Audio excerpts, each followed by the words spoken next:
They say that sound never truly dies. Every scream, every whisper, every song ever played just gets thinner, stretching out into the cosmos until it's nothing but a ghost of a vibration. Most people call it background radiation. I call it the truth. My name is Harper. I spent 20 years behind a microphone, drowning out the world with my own voice. But when the world finally broke me, I retreated to my grandfather's farmhouse. I didn't go there for the peace. I went there because the farmhouse is a dead zone.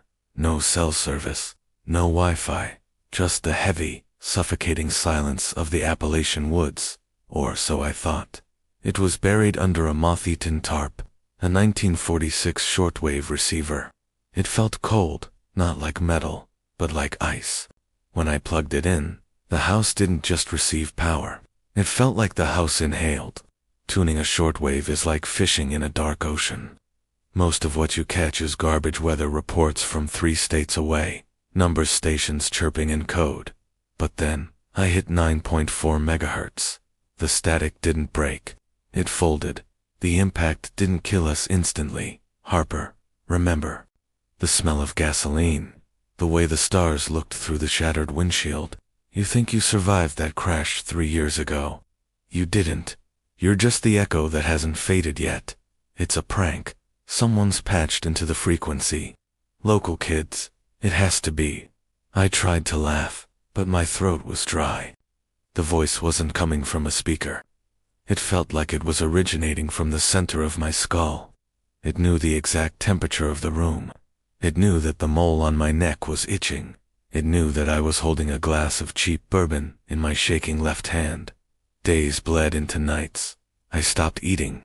The signal was more nourishing than food. The voice began to describe my other life, the one where I died in that car wreck. It described the funeral I never had. It described the way my mother cried over an empty casket because they never found the body. The reality you're in is thin, Harper. It's a paper match world. Every time you listen, you poke a hole in the veil. Look at your hands. Are they still solid? Or are they starting to look like static? I tried to smash the machine. I took a fire poker to the vacuum tubes. I watched the glass shatter.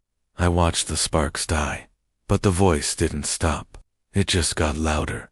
It was coming from the refrigerator, the microwave, the wind in the chimney. You are the antenna, Harper. The radio was just the training wheels. Now, tune yourself. Find the frequency of the void. The final broadcast came at 3 a.m. The house began to vibrate with a low-frequency hum that shattered every window simultaneously. I didn't hide. I stood in the center of the attic, arms wide, waiting to be received. I'm ready. Take me back to where I belong. There is no back, Harper. There is only the signal. You aren't going to the world where you died. You're going to the world where you always existed. The static, the silence, the nowhere. The last thing I heard wasn't a voice. It was the sound of a billion dead stars screaming at once. And then, the dial turned to 0. If you can hear this, you're on the wrong frequency.